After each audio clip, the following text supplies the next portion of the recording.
In today's video, I am going to teach you how to log out of Outlook desktop. Whether you are using classic Outlook or the new Outlook experience, I'll show you exactly where to click and what to expect so you can sign out cleanly and avoid any confusion. Outlook has two desktop styles. Classic Outlook uses the traditional ribbon and a file menu in the top left. The new Outlook has a more streamlined design with a prominent settings gear in the top right. Pick the part that matches what you see on your screen. If you are on Classic Outlook, start by opening Outlook and clicking File in the top left corner. In the menu that opens, choose Office Account, or it may simply say Account depending on your version.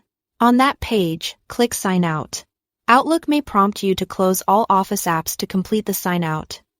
And that includes Outlook, Word, Excel, and any other Office programs you have open. Go ahead and close them all. This step is important because your Office sign-in is shared across these apps, and leaving one open can keep you signed in. After everything is closed, you are signed out. The next time you open an Office app, you'll be asked to sign in again before your email and files sync.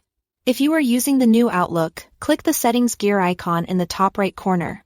From there, go to Accounts.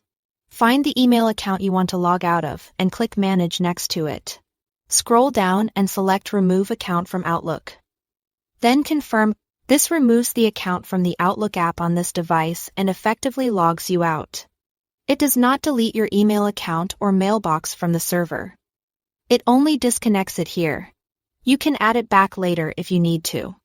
If you are on a work or school computer, your organization might manage sign-in and account policies, so if you see restrictions, check with your IT team. A few quick tips to make this smoother.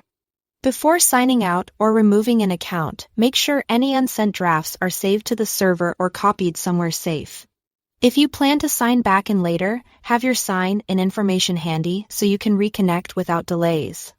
And remember, signing out in Classic Outlook affects all Office apps on that profile, while removing an account in New Outlook only disconnects that account from the Outlook app. That's it. Thanks for watching.